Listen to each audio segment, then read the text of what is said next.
प्रकार की सेवा में श्री मिथिलेश सेवा समिति तत्पर रहती है। प्राथमिक उपचार केंद्र भी वहां पर निःशुल्क रूप से चलाया जाता है, जिसमें निःशुल्क रूप से दवाई गोली भी वितरण की जाती है।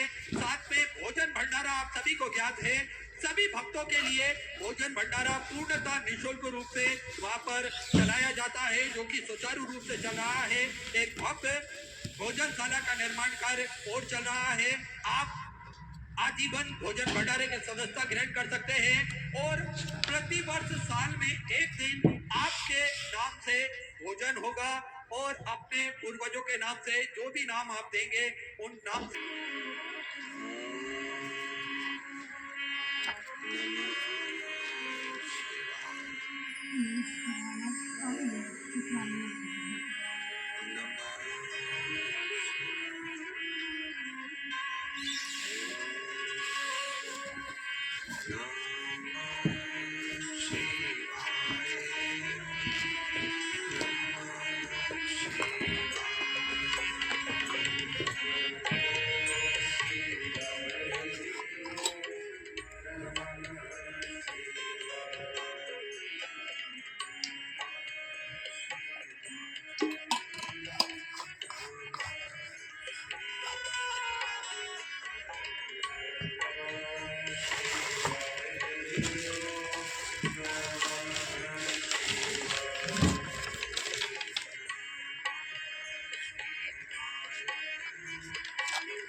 भगवान श्री हरि नारायण को देते हैं। ऐसी देवउठनी एकादशी जिसमें शालिग्राम भगवान माता तुलसी को प्राप्त करते हैं। आज हमारे ठाकुर जी श्री कल्लू जी महाराज की भी शादी की सालगिरह है। बाबा की कृपा आप सभी को भगवान लक्ष्मी नारायण के शालिग्राम भगवान के मंगल विवाह की बधाई, बहुत बहुत साधुवाद। कथा मंडप में विराजमान संत साधु गुरुजन, पुनित पावन वारकरी संप्रदाय के सभी पांडुरंगा हरि विठल के संत एकनाथ जी के, श्री नामदेव जी महाराज जी के, संत ज्ञानेश्वर जी के, प्रबल कीर्तनकार और सत्संग देने वाले, पूरे महाराष्ट्र की भूमि को हरि विठल के चरणों में छोड़ने वाले वारकरी संप्रदाय के सभी संतों को नमन करते हैं।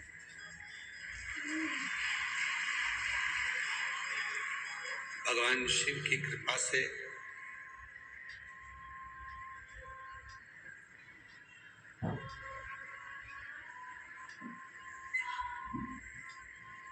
हमने पहले भी कथा में कहा, कोई कथा अगर कैंसिल होती है, 8 दिन 10 दिन का जो समय मिलता है, उसकी एक लिस्ट रहती है। उस लिस्ट में जिसका नाम रहता है उसको फोन कर दिया जाता है कि आप 10 दिन में व्यवस्था कर सकते हो। उस लिस्ट में एक नाम श्री आविष्कार जी भूसे जी का भी था। उनको फोन किया गया और उन्होंने जो 7 दिन की कथा थी उसके भीतर पीछे आगे के 2 दिन 8 दिन 3 दिन मिलाकर 10 दिन का क्रम लेकर 5 दिन धूलिया को, 5 दिन नासिक को। इसको कहते हैं किसी का प्रेम नासिक के प्रति हो चाहे धूलिया के। मैं आविष्कार जी भूसे जी को धन्यवाद देता हूँ, दादा बाबू भूसे जी को साधुवाद देता हूँ, जिन्होंने इस पुण्यमय आयोजन को यहाँ आयोजित किया है।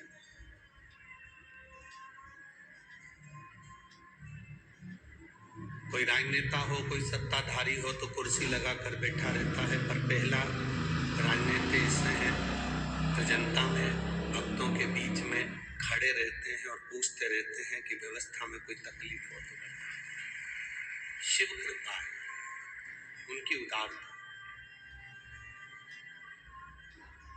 मैं श्री अजय बोरस्ते, श्री बंटी जी दिदमे, श्री राजू अन्ना लावटे जी को, श्री रंजन ठाकरे जी को, श्री लक्ष्मण साहू जी को, श्री प्रशांत जी जाधव जी को, श्री नरेश गीते जी को, श्री अंकुश पवार जी को, श्री उदय सांगले जी को, और जिन्होंने इस शिव महापुराण में प्रत्यक्ष रूप से सहयोग दिया है, उन सभी को बहुत बहुत धन्यवाद देता हूँ, जो कार्तिक के महीने में ये सेवा करने का सौभाग्य मिला।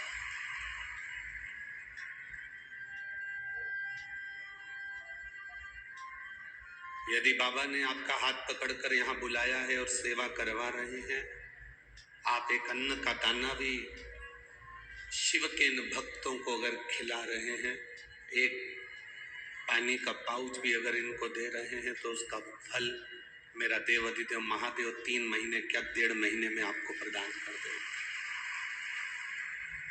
ये उसकी कृपा है।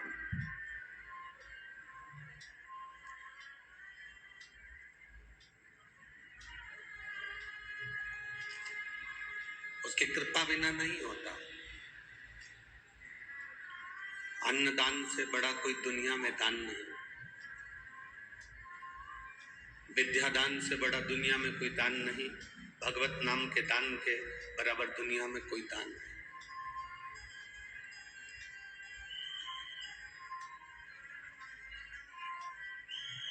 मैं धन्यवाद दूंगा पंढरपुर में जो 25 दिसंबर से 31 दिसंबर तक 2023 के विराम पर और 2024 की शुरुआत में हरि विट्ठल के श्री चरणों में जो 7 दिवसीय शिव पुराण की कथा होने जा रही है, उसमें परवनी के सांसद महोदय जाधव जी को, जिन्होंने पूरी भोजन व्यवस्था संभालने के लिए स्वीकृति दी, उनको बहुत बहुत साधुवाद। और केवल जाधव जी का नहीं, आप सबका कर्तव्य है। ये कथा किसी एक व्यक्ति की नहीं होगी जो पंढरपुर में होगी, आप सबकी कथा। इसलिए वहां आओ तो सेवा करने के उद्देश्य से आना, चंद्रभागा का स्नान करना, हरि विट्ठल का भजन करना, और हरि विट्ठल के मस्तक पर जो शिवलिंग है, उस शिवलिंग का कथा बाबा हरि विट्ठल के साथ श्रवण करना और अपनी जिंदगी को सार्थक करना।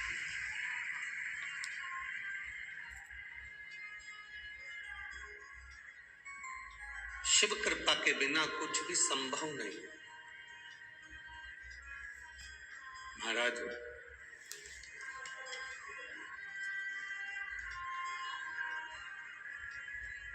हम तो यहाँ नासिक शहर के जितने भी भक्त लोग कथा को श्रवण करने के लिए आए, हम उनसे कहेंगे ये तो बाबा की कृपा आप लोगों के 1 लोटा जल से हुई है। जो आप लोगों ने 1 लोटा जल चढ़ाया था ना, ये उसकी कृपा है जो शिव महापुराण की कथा मिली। बोल बम का नारा है, बाबा एक सहारा। और जब तक उसका सहारा आपके साथ है, आपको घबराने की कभी जरूरत नहीं। बिल्कुल मत घबराओ। बस निवेदन है कि ऐसा ना करिएगा कि 2-3 महीने मंदिर गए और 3 महीने के बाद फिर 15-20 दिन छुट्टी कर ली, फिर मंदिर चले गए, फिर 15-20 दिन छुट्टी कर ली, फिर मंदिर चले गए। नहीं, अपने घर का एक नियम बना लो। आप मंदिर नहीं जा पा रहे हो तो आपके बच्चे को मंदिर भेजिए। वो नहीं जा पा रहा तो अपने पति मंदिर जाएं, 1 लोटा जल चढ़ाकर।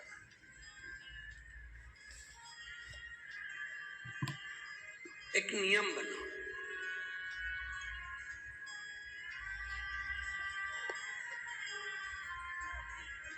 जैसे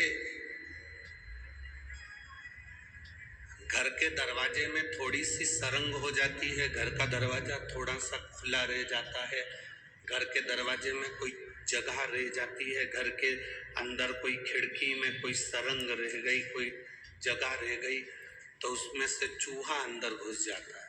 बोलो सही है कि गलत है? बोलो बोलो, जम के बोलो। छिपकली अंदर घुस जाती है, छछूंदर अंदर घुस जाती है, दरवाजे में कोई सरंग रह गई, खिड़की में कोई सरंग रह गई, दरवाजे में कोई गेप रह गया, खिड़की में कोई गेप रह गया, तो उसमें चूहा, छिपकली, छछूंदर, काकरोच, ये सब अंदर घुस जाते हैं। दरवाजे में गेप हुआ तो चूहा, छछूंदर, काकरोच अंदर घुस गए, प्रवेश कर गए। खिड़की में गेप हुआ तो कीड़े मकोड़े अंदर प्रवेश कर गए, छिपकली अंदर घुस गई, चूहा घुस गया, छछूंदर, काकरोच, कीड़ा अंदर घुस गया। आपके जल चढ़ाने में, मंदिर जाने में गेप हो जाता है तो पाप हमारे अंदर वापिस प्रवेश कर जाता है। गेप मत होने दो। अपन मंदिर नहीं जा रहे तो अपने बेटे से कहो जरा एक लोटा जल चढ़ा कर। आप भगवान के दरवाजे तक नहीं जा पा रहे तो परिवार का कोई व्यक्ति मंदिर तक जाए, शिव जी को एक लोटा जल चढ़ा कर। गेप ना करिए, सरंग रह जाएगी, खुला रह जाएगा, छोटा सा गेप हो जाएगा तो उसमें से पाप भी हमारे अंदर प्रवेश कर सकता। पाप को प्रवेश का मौका मत दो कि पाप हमारे अंदर प्रवेश करे।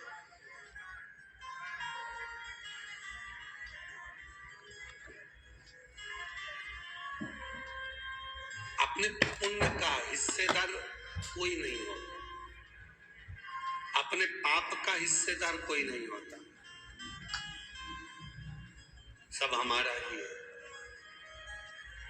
दो चीजें ऐसी हैं जिसका हिस्सा कभी नहीं हुआ, एक माँ का दूध और दूसरा आपने जो माला जपी, भगवान का भजन किया उसका। माता के दूध का भी हिस्सा नहीं होता। जब माँ अपने बच्चे को दूध पिलाती है तो आंचल को ढाक कर, पल्लू से ढाक कर दूध पिलाती है, और जब कोई भजन करता है तो हाथ को ढाक कर भगवान का भजन करता है। क्योंकि माँ जब बच्चे को दूध पिलाए तो वो भी नहीं दिखना चाहिए, और जब आप भगवान का भजन करें तो वो भी नहीं दिखना चाहिए, ये दोनों छुपे रहना चाहिए।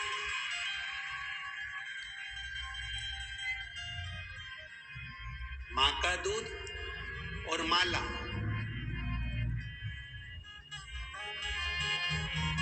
ये दोनों का कोई हिस्सा नहीं। माता के दूध का भी हिस्सा नहीं होता। छोटा सा बच्चा दूध पी रहा है और उसका बड़ा बहन अगर खड़ी हुई है 8 साल की, 9 साल की, 7 साल की, तो वो कभी नहीं कहेगी कि माँ तो इसको दूध पिला रही है तो मुझको भी दूध का पान करा, मैं भी तो तेरी बेटी हूँ। माँ कहेगी मैंने तुझे, जब तू जन्म ली थी तब मैंने तुझे दूध का पान कराया, अभी इसका हक है, अभी इसका हक है, इसलिए ये दूध पी रहा। माता के दूध का कभी बंटवारा नहीं होता। और आपने जो भगवान का भजन करा है, आपने जो जप किया है, इस कथा के पंडाल में बैठकर नासिक की पवित्र भूमि में, पंचवटी की इस पवित्र भूमि में, आपने त्र्यंबकेश्वर बाबा की साक्षी में, माँ गोदावरी के तट पर दामोदर मास में कार्तिक महीने में जो कथा सुनी है, इसका हिस्सा नहीं होगा। ये तुम्हारे खाते की चीज है, तुम्हारे हिस्से की चीज है जो तुम्हारे पास है, ये कहीं नहीं जाएगा, ये कहीं समाप्त भी नहीं। बस दरवाजे में गैप मत होने देना, खिड़की में गैप मत होने देना। दरवाजे खिड़की में गैप होता है तो काकरोच चूहा अंदर आ जाता है, और हमारे भजन में भी गैप नहीं होना चाहिए। मौका मिले, कथा के पंडाल में कथा नहीं सुन सकते, टीवी पर आ रही है उस पर श्रवण करो। दिन में नहीं सुन सकते, रात्रि को सोने से पहले 5 मिनट, हम ज्यादा नहीं कहेंगे कि तुम 1 घंटा कथा सुनो, सोने से पहले 5 मिनट शिव महापुराण की कथा जहां की भी आप निकालना चाहो अपने मोबाइल पर निकाल कर केवल 5 मिनट श्रवण करो। बाबा का श्री शिवाय नमस्तुभ्यम का जाप करो और आराम से बाबा का नाम लेकर बेफिक्र होकर बाबा के भरोसे सब छोड़कर विश्राम करो कि मेरा बाबा मुझे संभालेगा और मेरे परिवार को संभालेगा। दरवाजा बंद कर कर आया कि नहीं आया?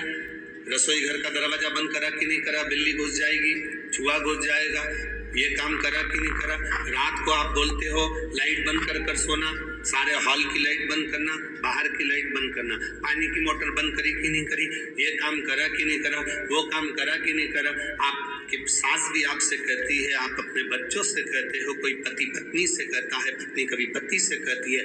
रात को सोने से पहले आपको पूरी चिंता रहती है और आप सब कुछ देख कर सोते हो, इसलिए रात्रि को सोने से पहले आप 5 मिनट का नियम बनाओ कि मुझे शिव महापुराण की कथा श्रवण करना है। आप अगर जैसे घर देखकर सोते हो उसी तरह परमात्मा का भक्ति का भजन देखकर सोगे तो परमात्मा भी पूरी रात तुम्हारे घर को देख, आप उसके भरोसे करना।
भरोसे सोए, हम उसके भरोसे जागे, हम उसके भरोसे रहें, तो जब हम उसके सहारे हो जाते हैं तो चिंता नहीं रहती। छोटा बच्चा देखा है, आपकी गोदी में एक बच्चे को लेना, ऐसा उचकाना, रोएगा कि हंसेगा?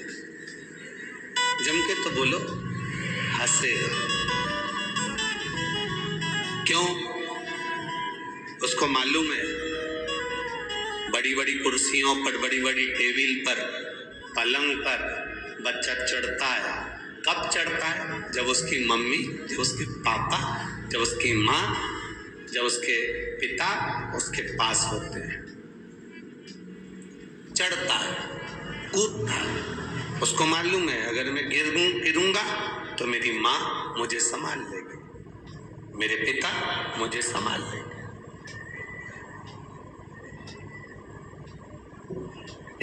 हवाई जहाज जा रहा था और पायलट ने अनाउंस कर दिया मौसम ठीक नहीं है और ऐसा लग रहा है आप लोग सीट बेल्ट बांध लें। और ये हवाई जहाज कहीं ना कहीं ऐसा लग रहा है कि स्थिति ठीक नहीं है, कोई भरोसा नहीं, कोई भरोसा।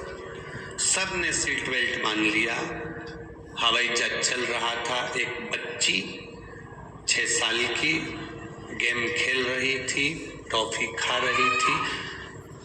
हवाई जहाज में बैठे हुए लोगों ने कहा तुम सीट बेल्ट बांध लो। ऐसा लग रहा है सबके आंख में आंसू है, तुम मुस्कुरा रही हो, तुम हंस रही हो, गेम खेल रही हो, टॉफी खा रही हो, बिस्कुट खा रही हो, क्या तुम्हारे मन में भय नहीं है? उसने कहा नहीं। तुम्हें मालूम है हवाई जहाज अभी नीचे गिरने वाला है, तुम्हें भय नहीं है? नहीं। क्यों? क्योंकि जो पायलट है वो मेरा पापा है।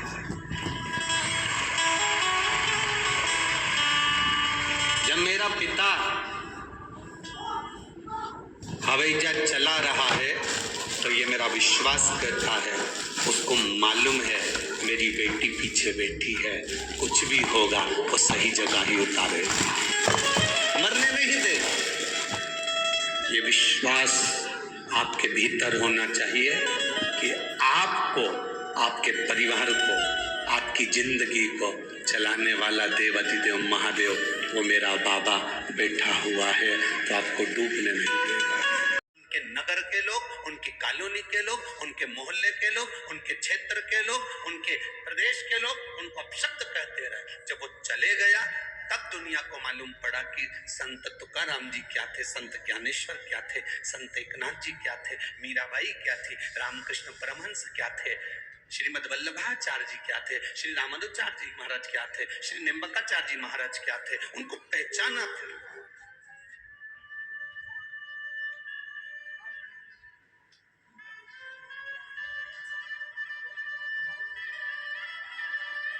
चर्चा किसकी होती है? जो मर गया उसकी कभी चर्चा होती है क्या? अरे जम के तो बोलो। जो जिंदा है, जिसकी हस्ती है, जिसको लोग जानते हैं, उसी की चर्चा होती है। जिसकी हस्ती ही नहीं, जिसको लोग पहचानते ही नहीं, लोग उसको कुछ नहीं कहते।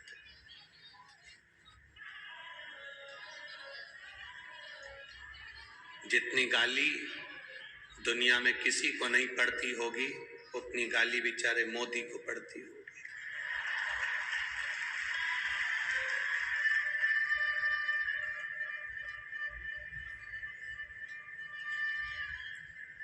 सारे विपक्ष शब्द अपशब्द कहते रहते, तुम्हें तो जरा सी कोई गाली दे दे तो तुम मुंह फुला के बैठ जाओ, उसके बाद भी उसके चेहरे पर सल नहीं आता, प्रसन्नता में अपना कार्य कर कर आगे बढ़ता जाता है।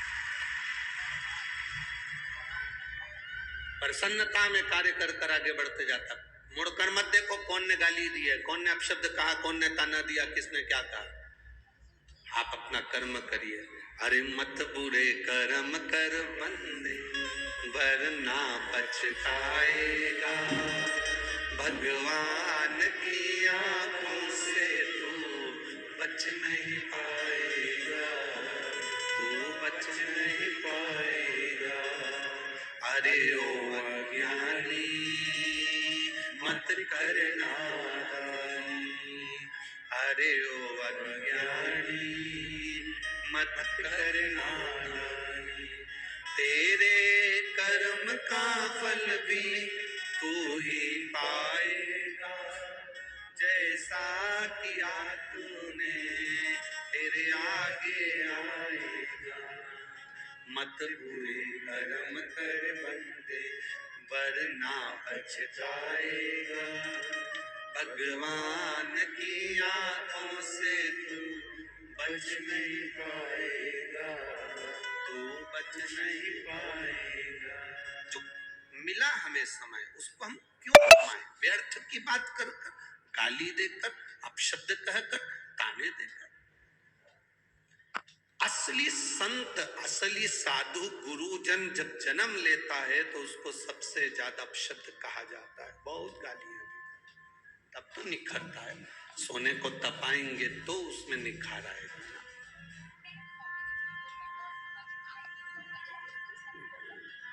जब तक निखारेंगे नहीं तब तक उसका रस तत्व प्राप्त नहीं। मीराबाई जहां रहती थी, आसपास के लोग मीरा को गालियां दिया करते थे, अपशब्द कहते थे। कर्मा जहां रहती थी वहां लोग उनको अपशब्द कहते थे। जो आता था वो हंसी उड़ा कर ताना देकर उनके परिचित भी उनको अपशब्द कह देते थे। बाद में चली गई जब उनके महत्व को जाना कि मीरा, कर्मा, नरसिंह मेहता, नामदेव, ध्रुव, प्रहलाद क्या थे। प्रहलाद को अपशब्द कहे, ध्रुव जी को अपशब्द कहे। जब चले गए तब मालूम पड़ा कि ये थे क्या, है क्या।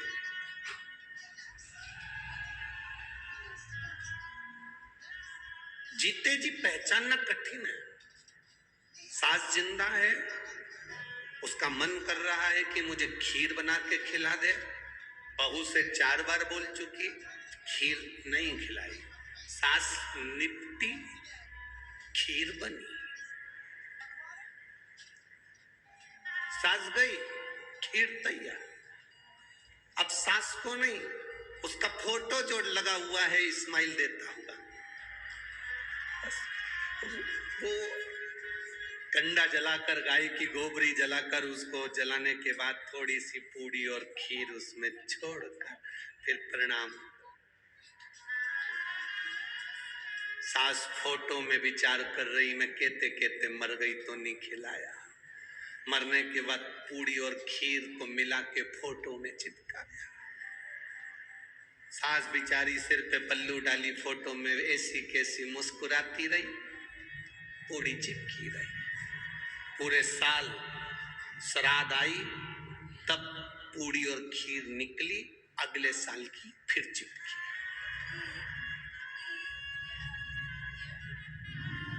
चिपक गई, फिर अगला साल आएगा, फिर खीर पूड़ी चिपक जाएगी, फिर चिपक। अब हो गया, तकलीफ आ गई, कष्ट आ गया, आखिरी का समय, पलंग पर पड़े हो।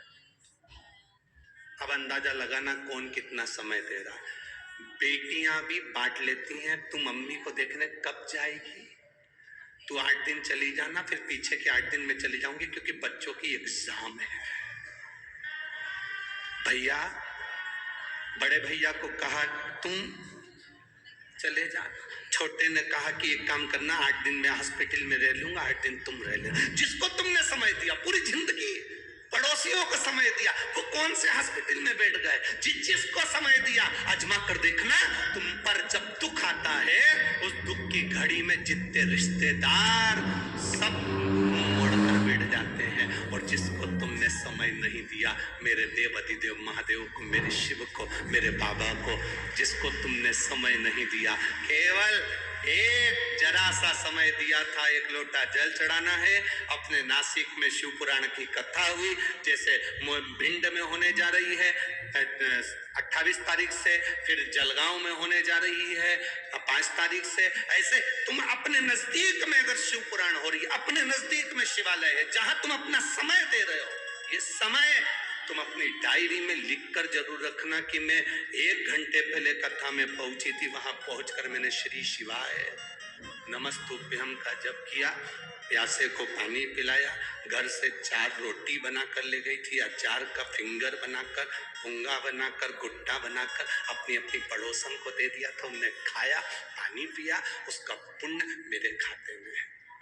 मैंने बाबा को समय दिया, बाबा ने मेरी दुख की घड़ी में, आखिरी में डॉक्टर कह देता है मेरे बस की बात नहीं है, मेरे हाथ में नहीं है। डॉक्टर जब कह दे कि अब तेरे हाथ में नहीं है, अब उसके हाथ में है, मतलब समझ लेना अब उसने आपको अलग से समय दिया। और थोड़े बहुत भी ठीक हो गए तो समझ लेना उसने आकर संभाल लिया था, समय दे दिया, समय दिया।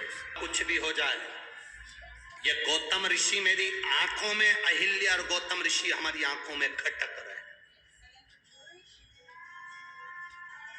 जब व्यक्ति बहुत उन्नति की ओर बढ़ता जाता है, तरक्की की ओर बढ़ता जाता है, तो कई लोग ऐसे हैं नजदीक में रहने वाले, उनकी आंखों में खटकने लगता है, खटकता।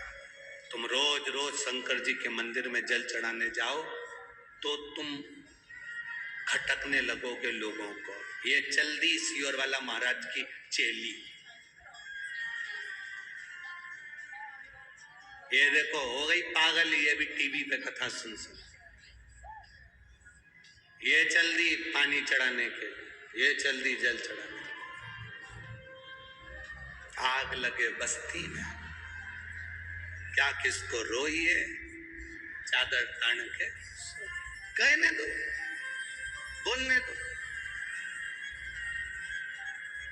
अब शब्द कहेगा, कहने दो। माता अहिल्या को देखकर नजदीक में रहने वाली ब्राह्मणी ने अपने पतियों से कह दिया, ये खटक रहे हैं। अपने नजदीक में रहने वाला कोई ऐसा होगा, बहुत सारे ऐसे होंगे जो तुम उनको खटकोगे। इसका नाम क्यों चल रहा है, इसकी शोहरत क्यों, इतना पैसा कहां से आ रहा है, इतना धन कैसे आ रहा है, इतना बड़ा निर्माण कैसे कर लिया, इतना धन कैसे कमा लिया, इतना वैभव कैसे। इसको लोग क्यों पूछते हैं, इसको क्यों मानते हैं लोग, इसकी बात महादेव भी क्यों मान लेते हैं। ये कथा में कहते हैं, भजन में कहते हैं, स्मरण में कहते हैं, क्यों स्वीकार करते हैं। बहुत को खटके। गौतम ऋषि और माता अहिल्या क्यों खटके नजदीक वालों को, उसका कारण इतना सा था, नगर में पानी नहीं गिरा, क्षेत्र में पानी नहीं गिरा। सारे नगर के लोग गौतम ऋषि की धर्म पत्नी अहिल्या के पास आए। माता माता माता, कई लोगों ने कहा अहिल्या के पास चलते हैं, गौतम ऋषि से कहेगी। जब गौतम ऋषि इतनी शंकर जी की भक्ति करते हैं, गौतम ऋषि शंकर का इतना भजन करते हैं, तो जरूर वो पानी गिरवा सकते हैं। सब आए अहिल्या माता के पास में। अहिल्या जी ने गौतम ऋषि से कहा, नगर में पानी नहीं, क्षेत्र में पानी नहीं, कुछ करिए। भगवान गौतम ऋषि ने शंकर जी की आराधना करी, बाबा का भजन करा। जो भजन किया, भजन करते से जल वृष्टि प्रारंभ हो गई। जल वृष्टि प्रारंभ, अब जल वृष्टि हो गई, चारों तरफ जय जय घोष हो गई। गौतम ऋषि की जय हो, माता अहिल्या की जय हो। धन्य ऐसे ऐसे ऋषिवर धन्य है, ऐसी माता धन्य। पूरे नगर में हाहाकार मच गए, क्षेत्रों में हाहाकार मच गए। दुनिया के लोग गौतम ऋषि से मिलने के लिए आने लगे, उनको प्रणाम करने आने लगे, उनको नमन करने लगे। माता अहिल्या की जय जयकारी होने लगी। बड़ी सतीवान है, बड़ी पतिव्रता, परमेश्वर को मानने वाली है, उसकी जय जयकार होने लगी। वो जय जयकार इन ब्राह्मण की पत्नियों को नहीं सुहाया, जो पड़ोस में रहते थे उनको नहीं सुहाया। तुम्हारी जय जयकार, तुम्हारी प्रबलता लोगों को नहीं सुहाएगी, पर तुम घबराना नहीं। पड़ोसन ने कह दिया, ये खटक रहे, इनको निकालो। और तब ब्राह्मणों ने गणेश जी का हवन करा।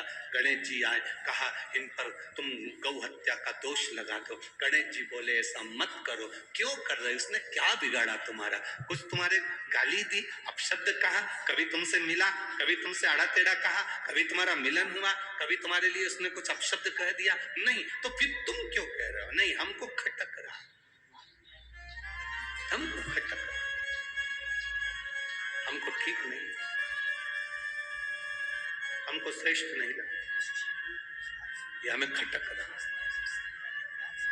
ठीक है, अगर ये तुम्हें खटक रहा है, गणेश जी महाराज मन पर पत्थर रखकर स्वयं दुबली पतली दुर्बल गाय बन गए। गाय बनकर गौतम बाबा के आश्रम की ओर चले। गौतम बाबा ने आज तक किसी गौ माता को एक कंकर उठाकर नहीं मारा था, क्योंकि गौतम ऋषि को मालूम था, एक बार राजा जनक मार्ग से जाती हुई गाय को हटा दिए थे साइड में से, तो उनको भी नरक जाना पड़ा था, उनको भी नरक।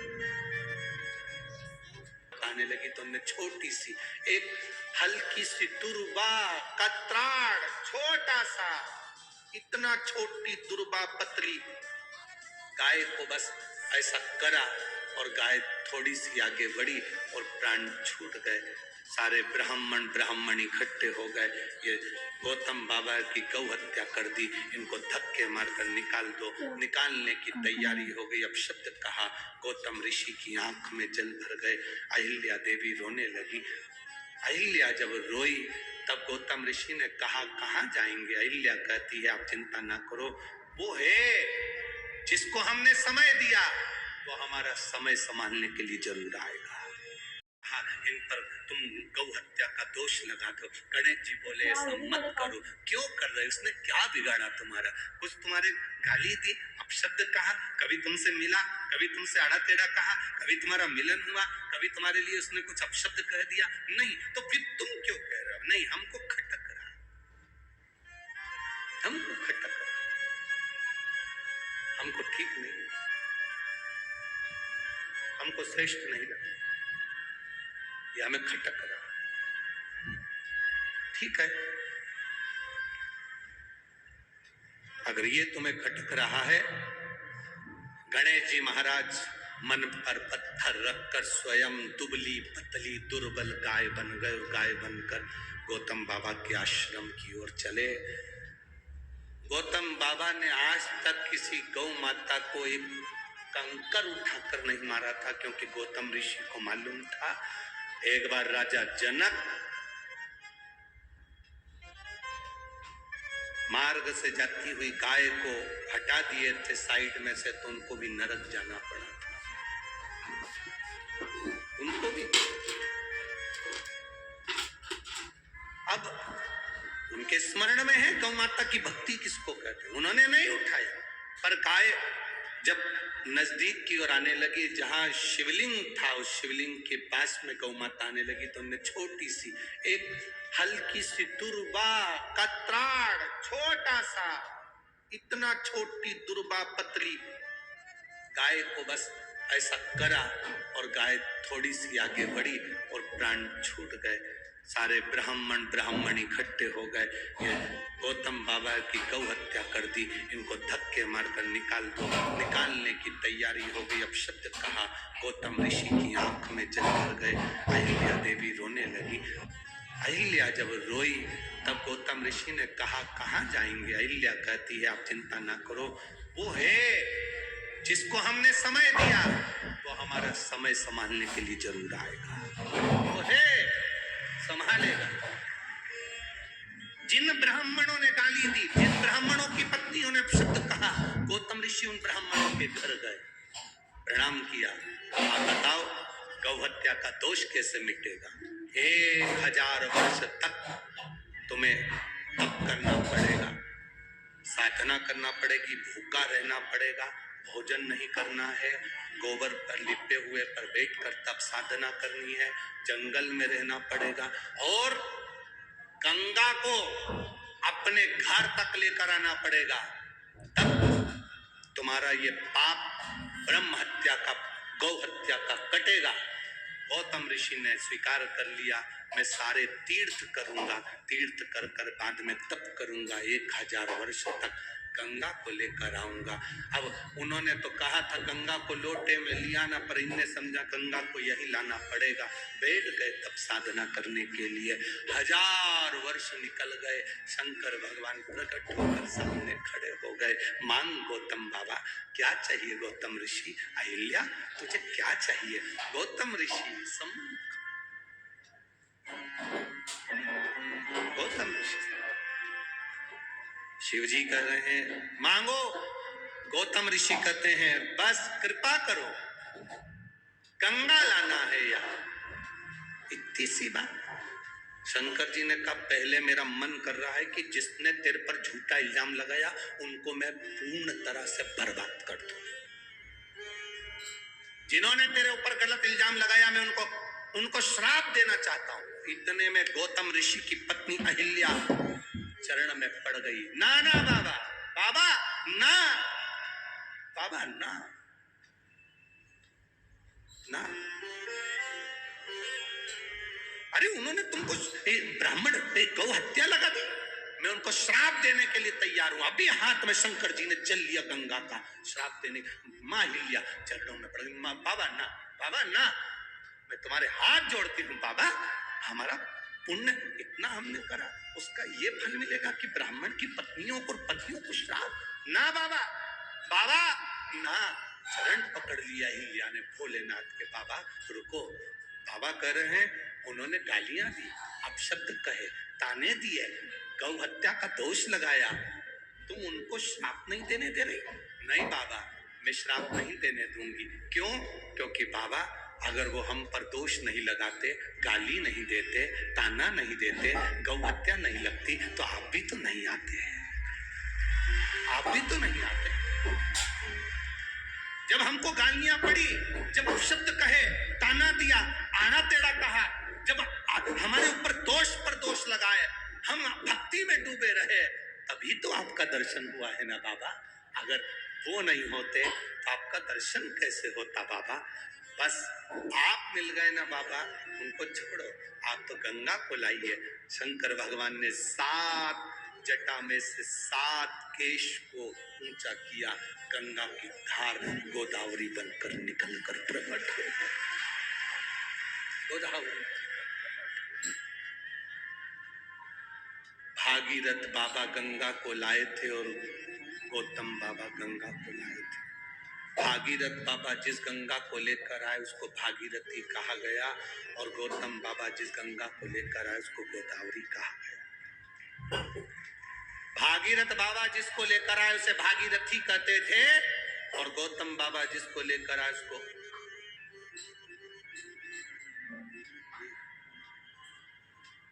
जब तक अपशब्द लोग नहीं कहेंगे तब तक भगवान भी नहीं मिलता।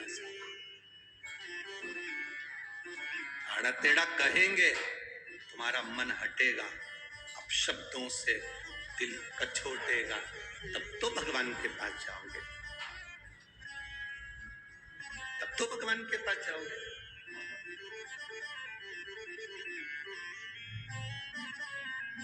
भगवान के पास जीव जाता कब है? जब दुनिया का वहां पर अपन जाते हैं गंगा नहाने के लिए, वहां लिखा रहता हरिद्वार।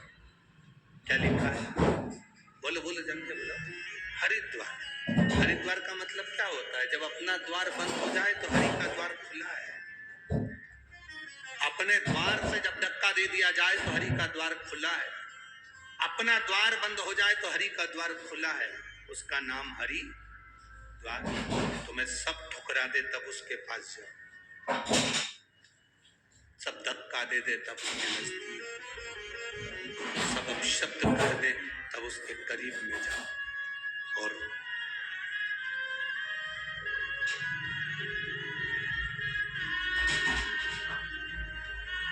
उसकी भक्ति में जितना रम सकते हो।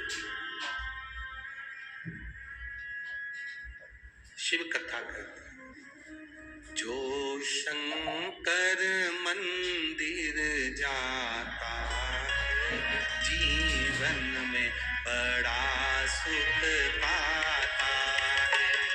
जो शंकर मंदिर जाता है जीवन में बड़ा सुख पाता है।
शिव कथा कहती है जब हमारे विश्वास को हम दृढ़ कर लेते हैं तब परमात्मा को मिलने में देरी नहीं। माता अहिल्या, गौतम बाबा शंकर भगवान से कहते हैं अब आप यहीं पर रुको। ब्रह्मा और भगवान विष्णु भी दर्शन करने पधारते हैं तो भगवान माता अहिल्या और भगवान स्वयं गौतम बाबा ने हाथ जोड़कर कहा आप भी यहाँ पर विराजो। ब्रह्मा, विष्णु और महेश 3 त्र्यंबक के रूप में, शिवलिंग के रूप में, त्र्यंबकेश्वर के रूप में विराजे। सारे 12 ज्योतिर्लिंग में जितने भी 12 ज्योतिर्लिंग हैं, उन ज्योतिर्लिंगों में स्वयं शिव है। पर त्र्यंबकेश्वर की पवित्र भूमि पर ब्रह्मा, विष्णु और महेश तीनों।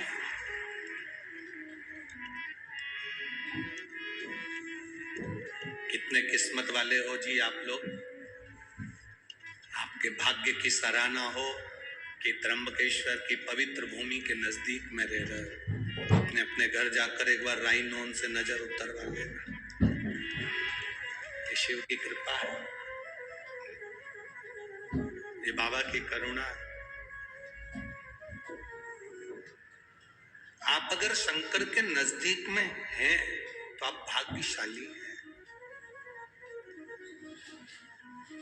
शिव के नजदीक में अगर आप हैं तो आप भाग्यशाली हैं। बाबा तो बाहर रहता है, उसका नियम है। नासिक यहाँ रह गया, त्र्यंबकेश्वर वहां रह गया, दूर है वो शहर से, एकांत। आप लोग अगर कुबेरेश्वर धाम आए होंगे तो आप लोगों ने दर्शन करा होगा। सीओर 9-10 किलोमीटर उधर रह गया और कुबेरेश्वर बाबा इधर, कुबेर भंडारी इधर। आप में से कितने लोग हैं जो कुबेरेश्वर धाम कभी आए हो? आए हो सब लोग? रखिए आप, कभी मौका मिले तो जिंदगी में एक बार कुबेरेश्वर बाबा की इस धरा पर आकर कंकर शंकर रखकर उसकी पूजन कर कर, उससे दिल से प्रार्थना कर कर जरूर। जो दे मांगा वो दिया, जो मांगा वो दिया, वो देता जरूर। कई लोग आते हैं दिवाली मनाने के लिए, दीपावली के अवसर पर आते हैं। आज कई लोग कह रहे थे गुरुजी देव दीपावली आज है क्या? अब हम उनको क्या कहें कि कथा चल रही है देव दीपावली। यहाँ कथा 25 को विराम होगी और 26 तारीख की देव दीपावली है। 25 को तो यहाँ विराम हो जाएगा, 26 को आएगा ना देव दीपावली का पर्व। तो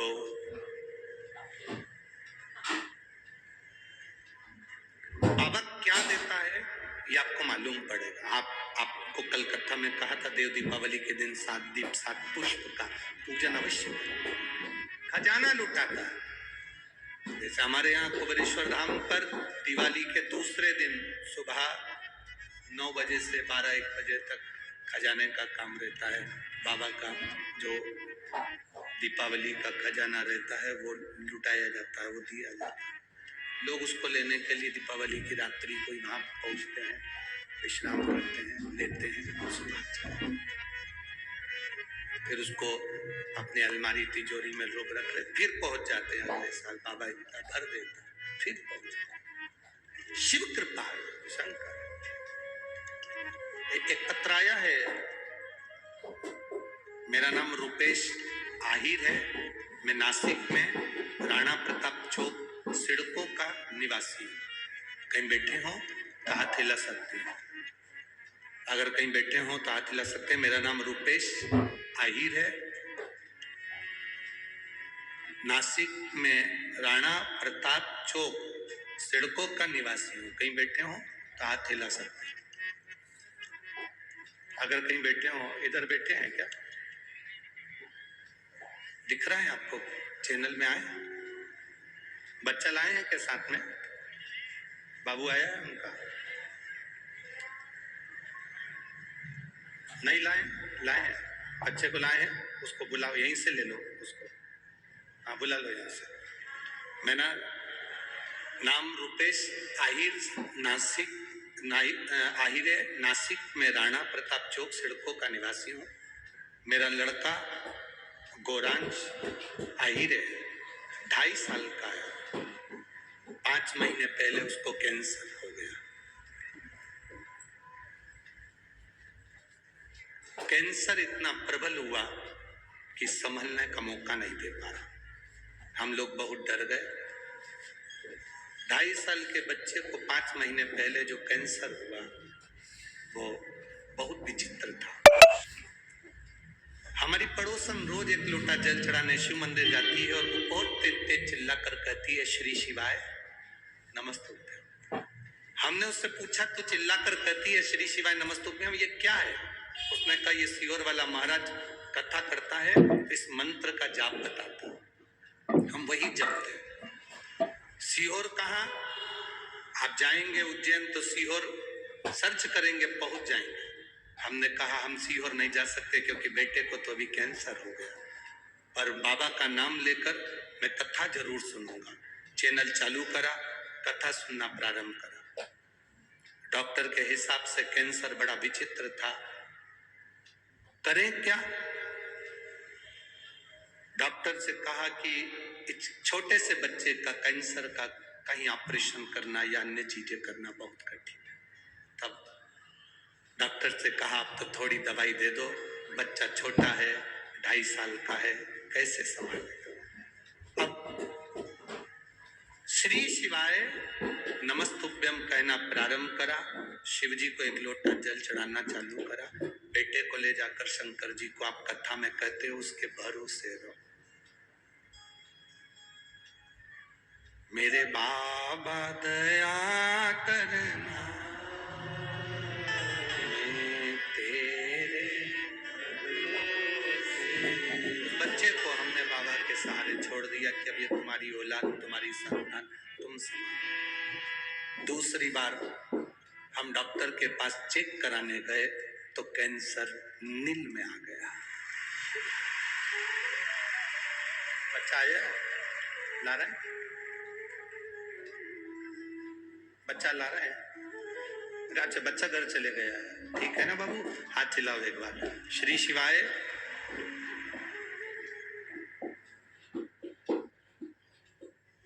ये भेज रहा हूं, बाबू को देना, ठीक है?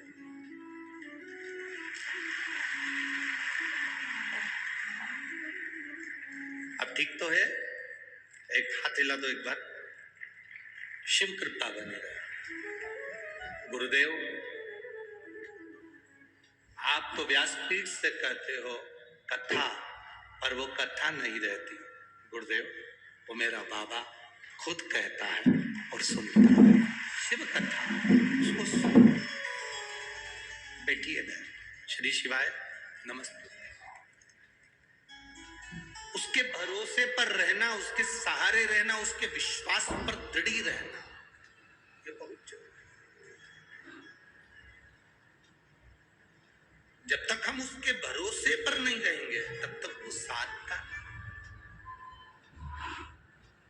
2.5 साल का बच्चा 5 महीने पहले हो गया कैंसर, कैसे सधे वो माता पिता के हृदय की बात कौन जाने? क्या स्थिति होती होगी एक माँ की, क्या स्थिति होती होगी एक पिता की?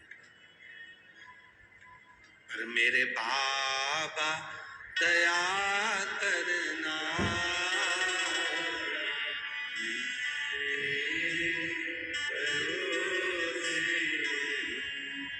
ना घर के भरोसे हो, ना परिवार के भरोसे हो,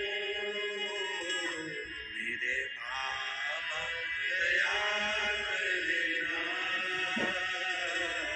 मैं तेरे भरोसे, भोले बाबा दया करना, मैं तेरे भरोसे। शिव कथा, कृपा की कथा। एक माँ ने पत्र में लिखा, उसका 8 साल का लड़का मर गया, 8 वर्ष का बेटा मर गया, माँ पागल जैसी हो गई। माँ पागल जैसी हुई तब उसने सब देवी देवता सब इधर उधर सब कर दिए।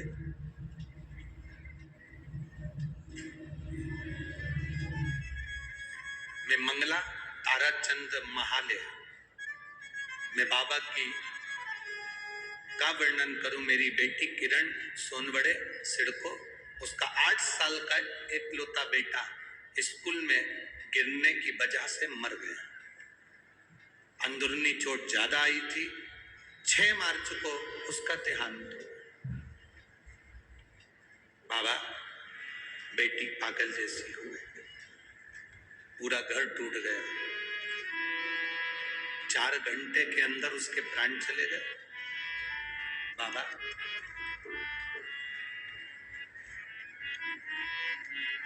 4 घंटे में उसके प्राण निकल गए। गुरुदेव, बेटी ने कहा कि मैं देवता नहीं पूछूं, भगवान का भजन नहीं करूं।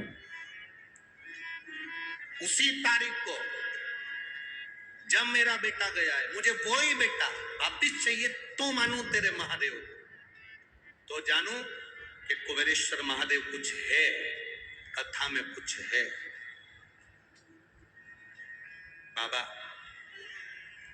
मैं क्या वर्णन करूं, बाबा तो बाबा है। मैंने बेटी से कहा तो चिंता मत कर, बाबा जरूर देगा और कृपा जरूर करेगा। थोड़ा समय निकला, समय निकलने के बाद बेटी रोती रहती, बावरी जैसी हो गई। तब शिव जी के मंदिर में जल चढ़ाकर शंकर के शिवलिंग को हाथ लगाकर रोती रहती, मुझे मेरा बेटा चाहिए, वो ही चाहिए और उसी तारीख को चाहिए जिस तारीख को आपने लिया है। बाबा की ऐसी कृपा हुई, मेरे 8 साल के बेटे का फोटो लगा रही हूँ जो मरा। आप उसको एलईडी पर, टीवी पर देख सकते हैं।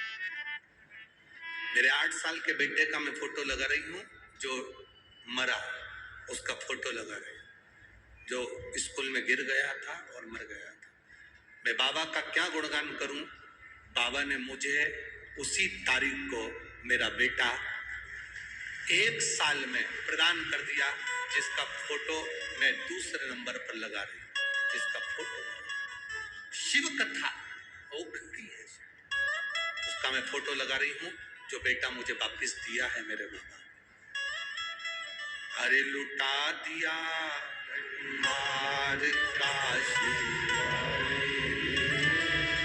कर दिया माला काशी वाले,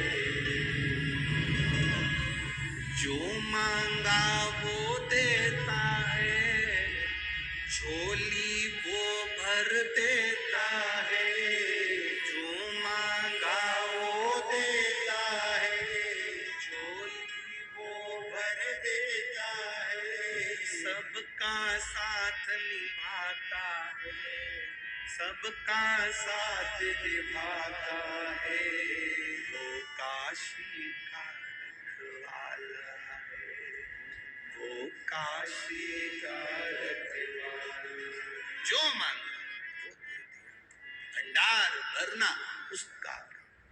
बोल कुबेरेश्वर महादेव की। हम सहारे हैं उसके, हम उसके भरोसे पर जी। किसी ने पत्र में लिखा था, क्या भक्त को इतना जिद्दी होना चाहिए? क्या भक्त को इतना जिद्दी होना चाहिए? हम कहते क्यों नहीं होना चाहिए? भक्त भी तो उसी के हैं जो जिद्दी है, भक्त भी तो उसी के हैं जो विष पी सकता है, चंद्रमा मस्तक पर ले सकता है, गले में सोने के कंठे नहीं रुद्राक्ष धारण कर लेता है, जो बाघंबर पहनकर भस्म रमाकर दिन रात भक्ति में डूबा रहता है। कोई वो साधारण नहीं, उसके भक्त साधारण नहीं, आपकी भक्ति साधारण नहीं, आप उसके सहारे जी रहे हैं, आप उसके भरोसे जी रहे हैं, आप उसके सहारे जी। क्यों नहीं मिलेगा? समय आता, आगे वर्णन किया है, बड़ा सुंदर संवाद कहा। आपकी भक्ति का जो बल है, आपका जो विश्वास, आपकी जो दृढ़ता, आपका जो आनंद, कहे माता अहिल्या, ब्रह्मा, विष्णु और महेश तीनों को एकत्रित कर दिया इस पवित्र भूमि पर, पवित्र भूमि पर तीनों को, तीन